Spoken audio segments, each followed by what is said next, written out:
I want to welcome in former NYPD Commissioner and Newsmax contributor, Bernard Kerik. Commissioner, great to see you. Thanks, Grant. All right, couple things I want to break down. In many respects, Minneapolis, these liberal cities, they asked for this from the very first riot going back years ago when they didn't arrest the first person who threw the first rock, Commissioner. Yeah. You know what?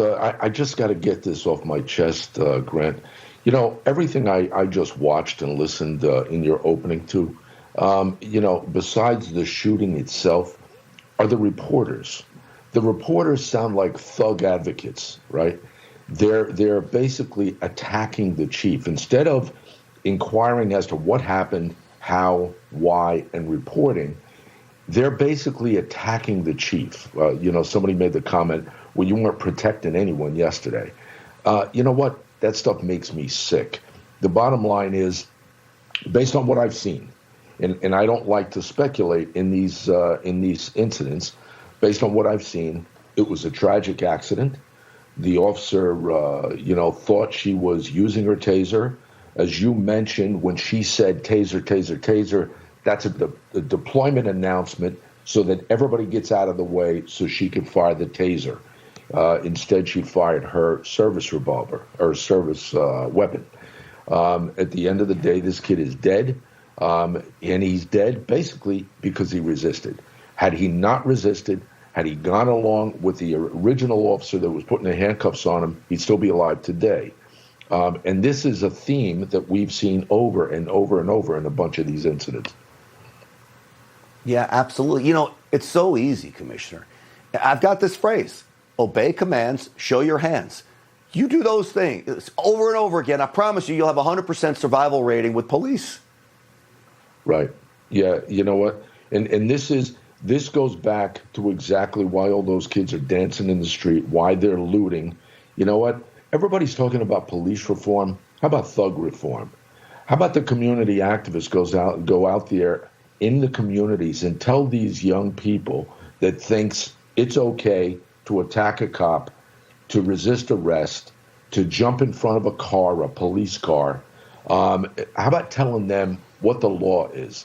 It's illegal. You're engaging in criminal conduct. And if you do, no matter at what level, you're going to get arrested. And if you resist arrest, they're going to use force to take you into custody. You know what? I'm sick and tired of it always being the cop's fault. In this case, the cop has a problem, I believe. And like I said, I don't like to speculate, but based on what I've seen, I think the cop has a problem. This was an accident. And, still, that being said, everybody should wait for the investigation to be concluded. Well, what it proved to me was that it wasn't about race. You've got a suspect that is resisting. She clearly thinks she has her taser, yells taser, taser. It wasn't out to take the life of a young black man. To me, that is clear, yet they still looted, which tells me it's an excuse. I want to ask you, though, about the police department, because I've got this theory of talking to officers on the street out there. I think the department is handcuffed by City Hall. I mean, you have the police car and the cruiser. They're jumping on that. Commissioner, that never would have happened in New York City under your command, them destroying a police car in front of officers. Well, it only happens, Grant, because the mayor and the police commissioner or the police chief or the governor, it only happens because they allow it. If they wanted to stop it, they could stop it by enhancing the resources in the department, bringing in outside agencies, bringing in the National Guard, and sending a message to the community. And mostly, I got to tell you, Grant, 90% of the time, it's not the local community.